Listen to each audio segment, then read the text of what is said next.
महाराज की जय। सौभाग्यशाली प्रेमी गुरमुखो, संत महापुरुष बार बार चेतावनी देते हैं कि तुम्हें जो ये श्वास मिले हैं ये बड़े कीमती हैं, ये श्वासों को खराब मत करो। ये जो मनुष्य शरीर तुम्हें मिला है ये बड़ी दुर्बल मिला है, बड़ी मुश्किल से मिला है और थोड़े टाइम के लिए मिला है। इसको पूरा पूरा इससे फायदा लो। ऐसा ना हो कि वक्त बाद में पछताना पड़े, वक्त आ जाए और हम इससे मनुष्य शरीर से फायदा ही ना ले सके। तो बार बार इसलिए हमें वो एक ही चीज को चेताते हैं कि भाई नाम जपो और अपना जीवन सफल करो। अब देखो, एक संत महापुरुष थे, अब उनके पास एक भगत आता था।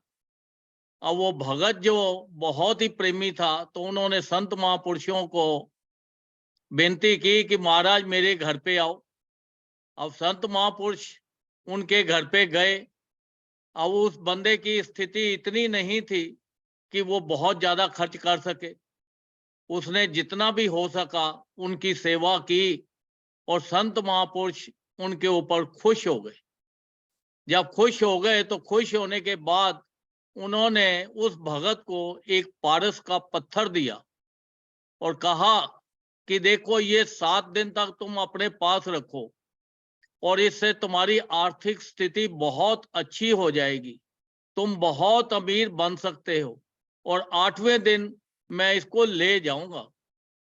उसने कहा कि इस पत्थर में क्या गुण है?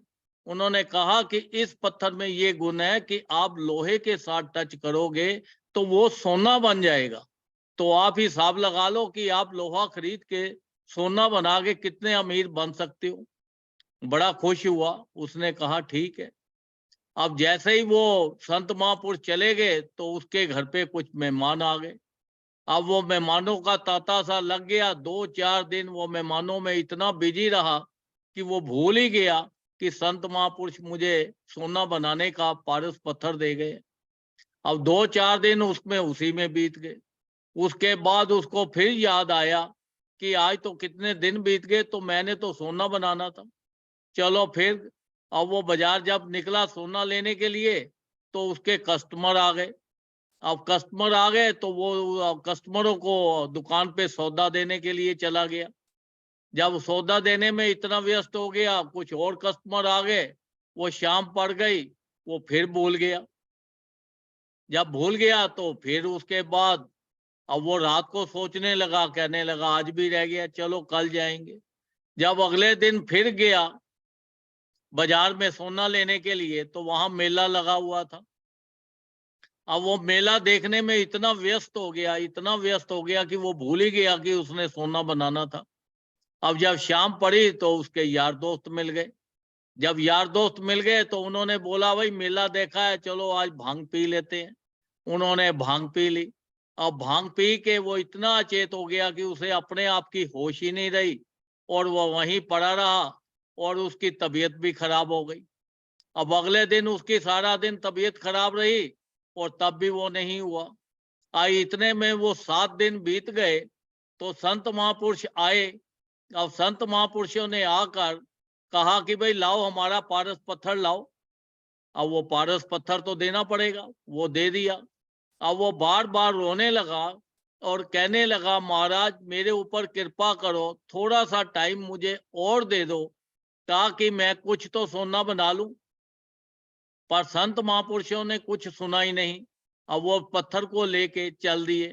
तो वो बार बार रोता रहा, पछताता रहा कि देखो मेरे हाथ में इतनी कीमती चीज आई जिससे मैं इतना अमीर हो सकता था और मेरे हाथ से वो निकल गई, समय बीत गया।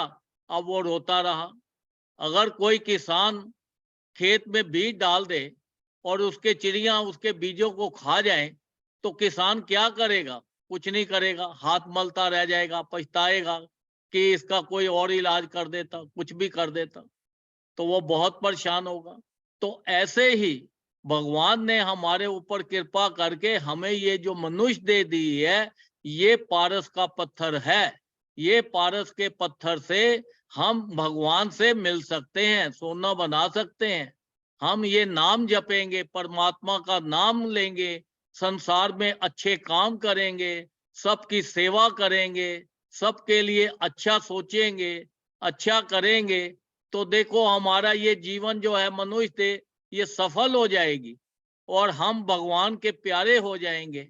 और भगवान की हमारे ऊपर जब कृपा होती है, संत महापुरुषों की जब कृपा होती है, तो वो गुरुमुख को भक्ति और धन से, दोनों से निहाल कर देते हैं। भक्ति का धन भी देते हैं और संसारिक धन भी देते हैं। इतना धन दे देते हैं कि उसे संभाला ही नहीं जाता, इतनी अपार कृपा हो जाती है। तो ये नाम जपेंगे तो तभी हमारे साथ ये होगा। अब ये जो मनुष्य का शरीर हमें मिला है, इससे पूरा पूरा लाभ लेना है। ये समझ लो कि ये पारस का पत्थर है, इससे सोना बनाना है। सोना तभी बनेगा जब लोहे को छुएगा। तो नाम जपेंगे, संत महापुरुष जो उन्होंने हमारे ऊपर इतनी अपार कृपा की हुई है, हमें ये 5 नियम बना के दिए हैं, श्री आरती, पूजा, सत्संग, सेवा, सिमरन और ध्यान। जो श्रद्धा सहित करे, निश्चय हो कल्याण। हमारे लिए उन्होंने इतने आसान तरीके बना दिए हैं कि देखो, ये संसार में रह के तुम ज्यादा भजन नहीं कर सकते, ये 5 नियमों को भी अगर आप निभा लोगे तो आपके जीवन का कल्याण हो जाएगा। तो हम तो इधर उधर ये कुटुंब में फंसे हुए हैं, संसारिक चीजों में फंसे हुए हैं। जब भी कभी हमारा ध्यान आता है चलो भजन कर लो, तो फिर हम पैसे के चक्कर में फंस जाते हैं। उससे पैसे लेने हैं, उससे देने हैं, पैसा बनाना है, बिजनेस करना है, मकान देखना है, ऐसी संसारिक चीजों में हम फंस जाते हैं। जब संसारिक चीजों में फंस जाएंगे तो भजन कहाँ से होगा।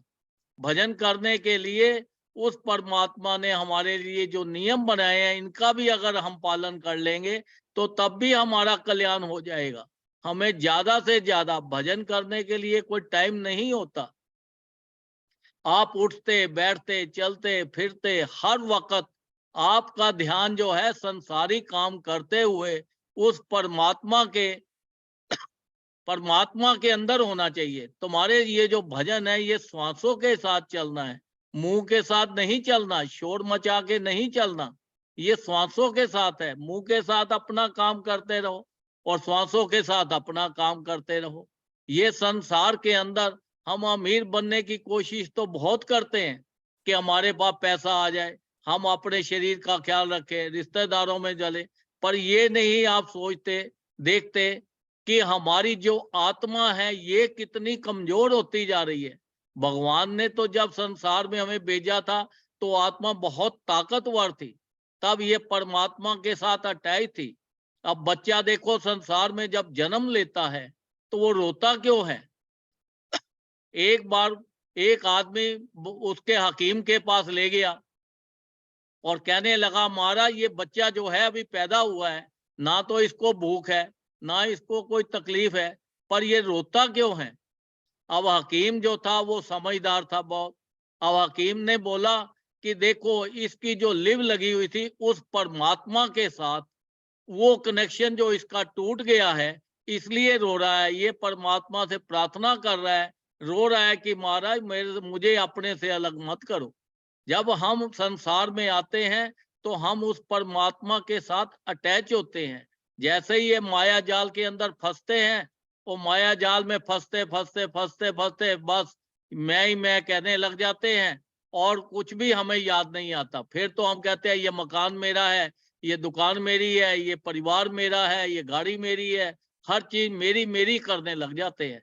पर ये नहीं मालूम कि ये जो हमें श्वास मिले हैं, ये श्वास जो बाहर गया है, ये अंदर जाएगा या नहीं जाएगा। ये शरीर की कोई वैल्यू नहीं है, इसकी कोई उम्र नहीं है। हम कहते हैं कि 100 वर्ष की उम्र है, 50 वर्ष की उम्र है। ये उम्र नहीं है, ये हमें गिनती के श्वास मिले हुए हैं।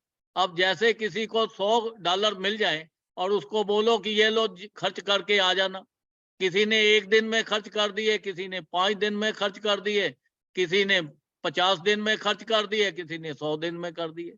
तो ये जो श्वास है हमारे गिनती के मिले हुए हैं। तो ये श्वासों की कीमत बहुत ज्यादा है। अगर एक एक श्वास की कीमत 3 लोगों की भी कीमत डाल दे तो फिर भी कम है। इसके इतने कीमती श्वास हम हर रोज 24,000 श्वास हम अपने हर रोज खराब कर रहे हैं। तो जितने ज्यादा से ज्यादा हो सके ये श्वासों को उस परमात्मा के भजन में लगाओ जो उन्होंने हमें नाम दिया हुआ है। नाम को जपो ताकि हम इससे ज्यादा से ज्यादा ये श्वासों का फायदा ले सके। और काल जो है, जब ये काल आता है, काल देवता यम, तो ये बहुत तकलीफ देता है ले जाने के वक्त और फिर दुखों में डाल देता है, नरक में डाल देता है। तो इसलिए अगर भजन ज्यादा से ज्यादा करेंगे, जब हम शरीर छोड़ेंगे तो हमारी आत्मा बड़े स्माइलिंग फेस के साथ, बड़े खुशी के साथ संत महापुरुष गुरु महाराज जी हमें खुद आएंगे, अपने रथ पे बिठा के लेके जाएंगे और हमारा हर तरह से खुशी खुशी जाएंगे। हमारा लोक भी सुखी होगा और परलोक भी सुखी होगा। तो इसलिए ज्यादा से ज्यादा ये जो मनुष्य शरीर मिला है, इससे ज्यादा से ज्यादा भजन करो और ज्यादा से ज्यादा नाम जपो। जो संत महापुरुषों ने हमारे ऊपर कृपा की है, संत महापुरुषों ने फरमाया है कि हर इंसान को 2 घंटे कम से कम भजन करना चाहिए। अगर आप 2 घंटे नहीं बैठ सकते तो 1-1 घंटा करके बैठ जाओ। अगर 1-1 घंटा करके भी नहीं बैठ सकते तो आधा-आधा घंटा करके बैठो। भजन जरूर करो। बार-बार वो एक ही चीज चेतावनी देते हैं कि ये जो मनुष्य संसार में आया है, ये जो संसारिक चीजों में फंस गया है, ये भटक गया है। तो संत महापुरुषों की चरण शरण में जाएंगे, उनका नाम जपेंगे, तभी हमारा कल्याण होगा। नहीं तो हम इधर इधर भटकते भटकते ही बस आखिरी टाइम आएगा, पछताएंगे तो कुछ नहीं होगा। फिर ये वक्त मिलने वाला नहीं है। ये बहुत कीमती वक्त है। इसको ज्यादा से ज्यादा भजन करके इसका लाभ उठाओ और अपना जीवन सुखी करो। ये संसार के भी सारे सुख में आपको मिलेंगे और परलोक के भी सारे सुख मिलेंगे। बोलो जयकारा, बोल मेरे श्री गुरु महाराज की।